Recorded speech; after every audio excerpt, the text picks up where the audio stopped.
Kalungu pale wa M23 waishafika, tuko Kalungu Centre. Kalungu Centre.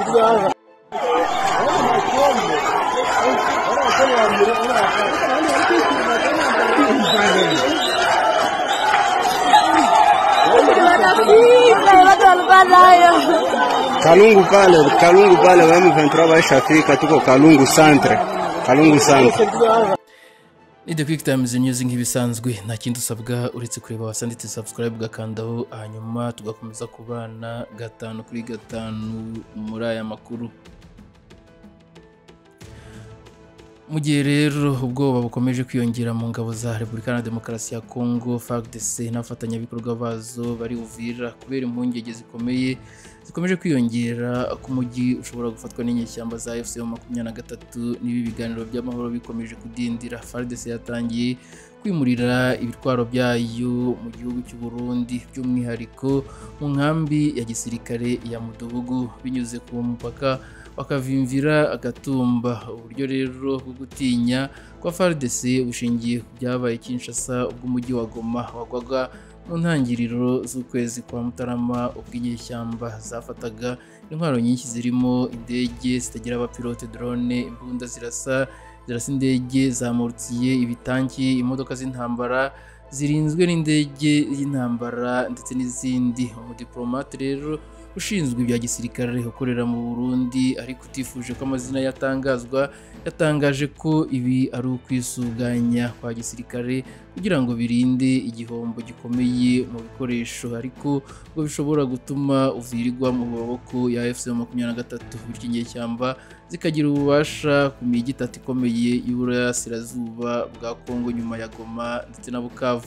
Nubwo ingabo rero za Kongo n'abafatanyabikorwa bazo ari benshi kandi bafite intwaro zigezweho, birimo interahamwe za FDLR, abasirikare b'Abarundi, abacancuru b'Abanyamerika ndetse n'Abanyaburayi ndetse n'abarwanyi ba Wazalendo, bose bananiwe gusubiza inyuma inyeshyamba za FCM23.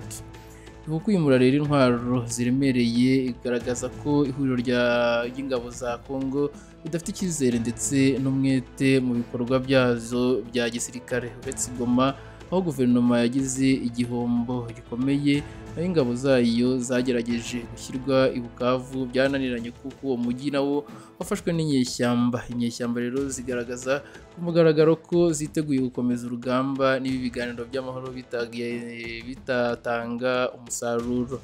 Mu kiganiro rero n'abanyamakuru cyakurikiye gufatwa kwa Goma, umuhuza wa FCM23 Colonel Nanga yatangaje ko intego yabo ari ugutembera berekeza i Kinshasa.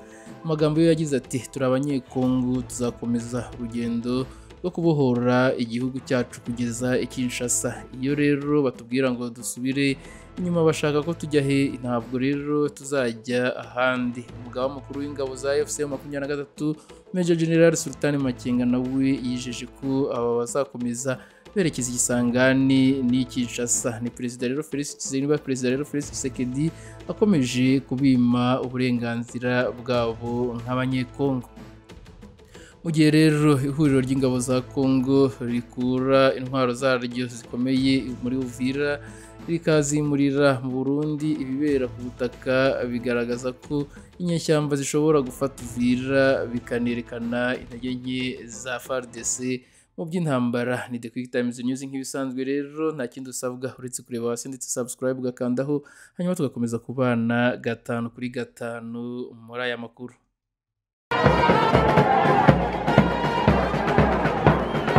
Les habitants des deux localités du groupement des Binza, dont Nyakakoma, une pêcherie de la famille Ndeze, ainsi que ceux de Buganza, ont accueilli depuis samedi 18 octobre 2025 sous une atmosphère conviviale l'administrateur du territoire de Rutshuru, M. Prince Pabouka, Patrick Ndeze, Mohamed de la chefferie de Bouicha et certains officiers militaires de l'armée révolutionnaire congolaise, ARC de la FCM23. Sur place, l'administrateur du territoire a précisé l'objectif de la FCM23, lequel objectif vise à promouvoir la dignité de tous les Congolais et de la République démocratique du Congo tout entière. Prince Pabouka rassure un changement qui tient compte des générations présentes et futures. Tunachokipigania tunapigania kwanza watoto wetu wasome bure, kwa maana hizi barabara zijengwe. Tunapigana kusema centre de sante zetu zikuwe na dawa, watu wapate moto.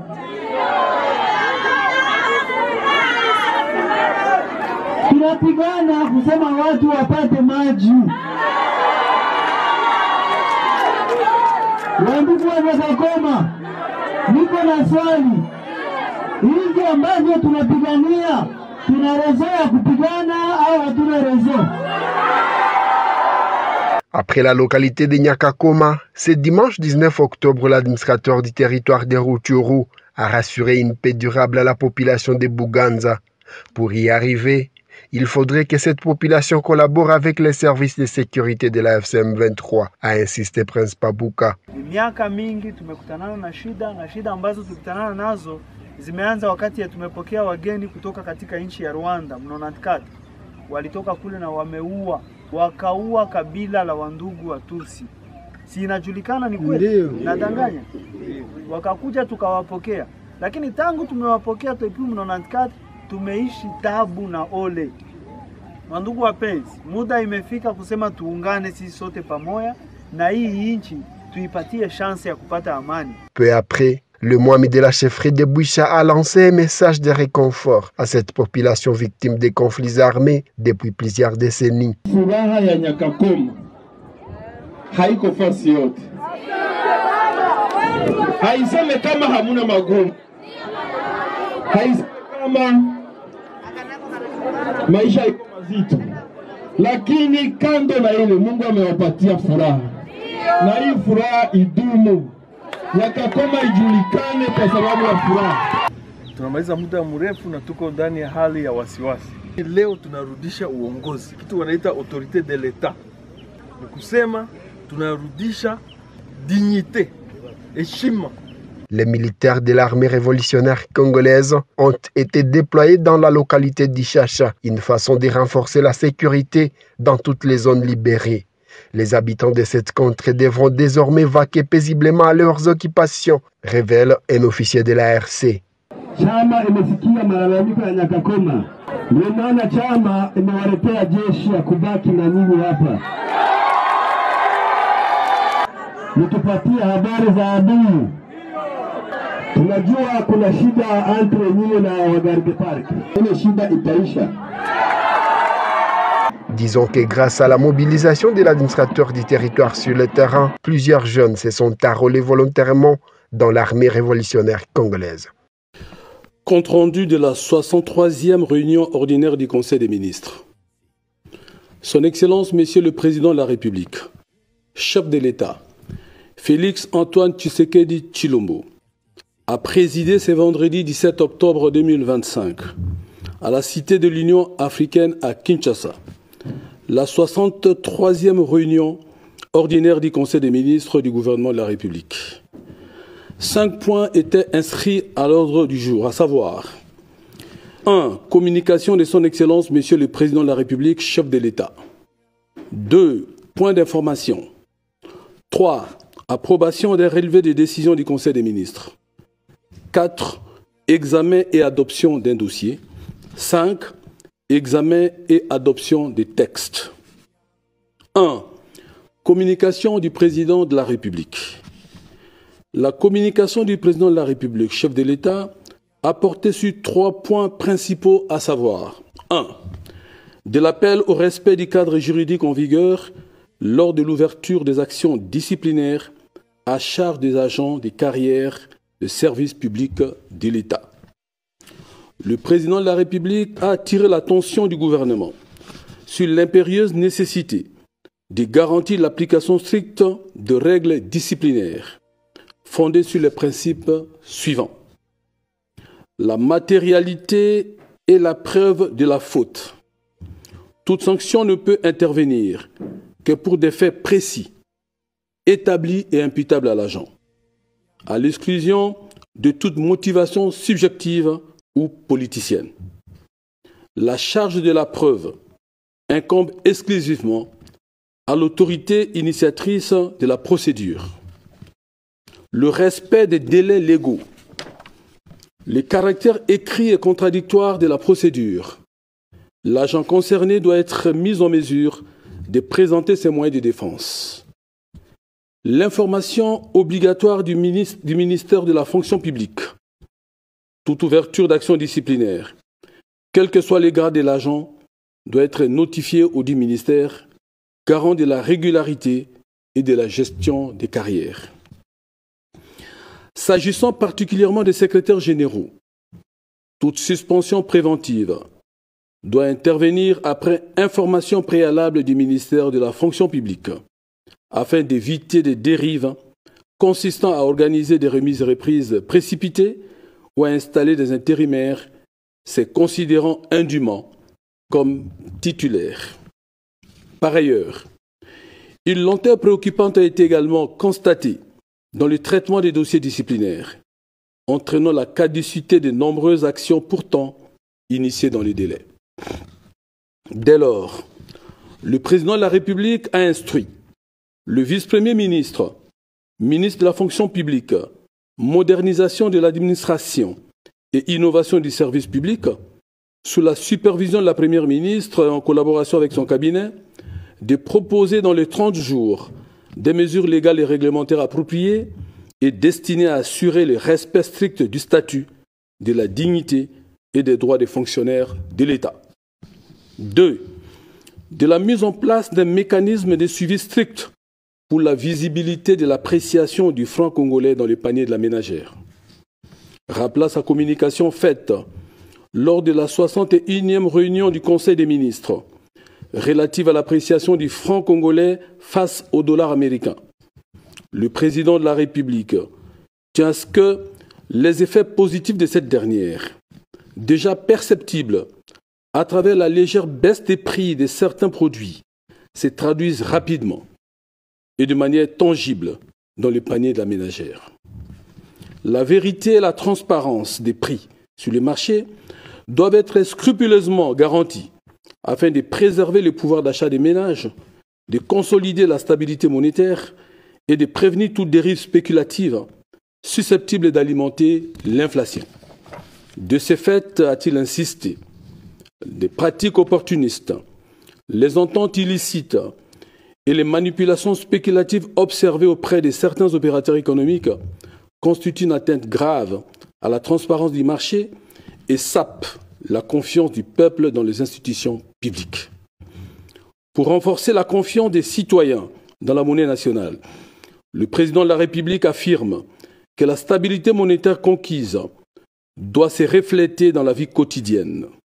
La valorisation du franc congolais doit être vue à la fois comme indicateur de stabilité macroéconomique et comme un moyen d'améliorer le bien-être des populations. À cet effet, il a instruit le vice-premier ministre, ministre de l'économie nationale, ainsi que l'ensemble des ministres intervenant dans le secteur économique, à renforcer la surveillance, la traçabilité et la transparence dans les circuits d'approvisionnement et de distribution.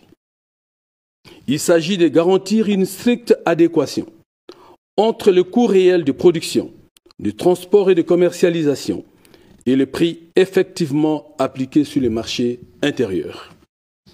Une attention particulière devrait être accordée aux produits de première nécessité, dont les variations incontrôlées affectent directement le pouvoir d'achat des ménages. Les opérateurs économiques s'y rendraient coupables des pratiques spéculatives ou abusives devront être sanctionnés avec la rigueur requise, conformément à la loi.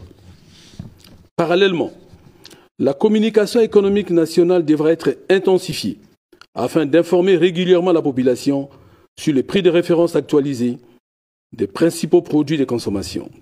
Tout compatriote est encouragé à signaler toute variation injustifiée dans une dynamique de responsabilité partagée. De son côté, la Banque centrale du Congo est appelée à redoubler d'efforts pour consolider la régulation et la stabilité du marché des changes. Elle devra veiller, en particulier, à la stricte application du taux d'échange officiel sur l'ensemble du territoire national, à travers un renforcement de ses mécanismes de contrôle, de supervision et de communication. Ces actions conjuguées assurant la discipline monétaire indispensable à la stabilité macroéconomique et au bien-être du peuple congolais. 3. De la nécessité d'encadrer les artisans à travers le pays. Le président de la République est revenu sur la descente qu'il a effectuée le mardi 15 octobre 2025 à Delvaux, dans la commune d'Engaliema, à la suite de l'incendie tragique survenu dans la soirée du samedi 11 octobre 2025 sur le site des artisans de meubles. Cette visite lui a permis de s'enquérir personnellement de la situation sur le terrain et d'exprimer sa solidarité aux artisans et aux familles durement éprouvées par ces drames. Il a constaté, avec une profonde consternation, l'ampleur des dégâts matériels causés par cet incendie, qui a réduit à néant les efforts de nombreux artisans et commerçants vivant de leurs activités sur ces sites. Ces sinistres ravivent douloureusement le souvenir d'un autre incendie du même type, survenu en septembre 2022, qui avait déjà ravagé le même espace et contraint les artisans à repartir à zéro.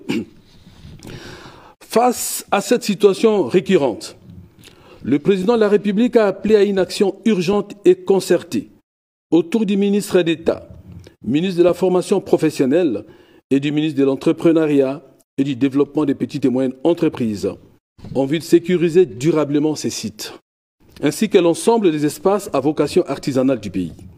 Il s'agit d'une exigence de prévention et de responsabilité publique, compte tenu du rôle vital que jouent les artisans dans la création d'emplois, la promotion de la production locale et la dynamisation de l'économie nationale.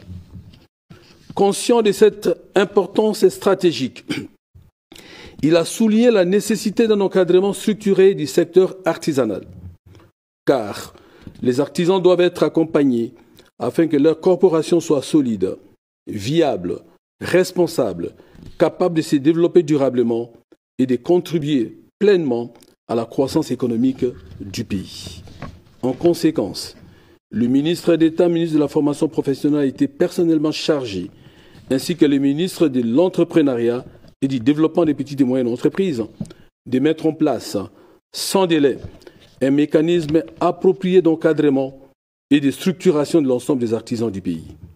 Cela devrait aboutir à la mise en œuvre d'un incubateur propice à l'émergence et à l'épanouissement de ses compatriotes pétris de talents.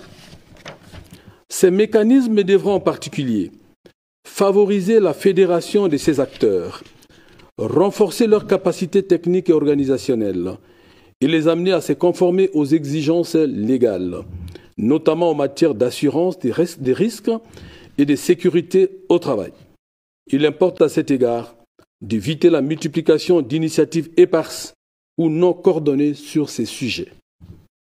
Sur les volets de réparation, le président de la République a enjoint les ministres d'État, ministre de la formation professionnelle, la ministre d'État, ministre des Affaires sociales, Action humanitaire et solidarité nationale, et le ministre de l'entrepreneuriat et du développement des petites et moyennes entreprises, de s'assurer d'une assistance humanitaire d'urgence en faveur des artisans et des populations sinistrées, afin d'atténuer leurs souffrances et de faciliter leur relèvement rapide. Un rapport d'étape détaillé sur les mesures concrètes prises et à prendre en application de ces instructions est attendu dans un délai de 20 jours.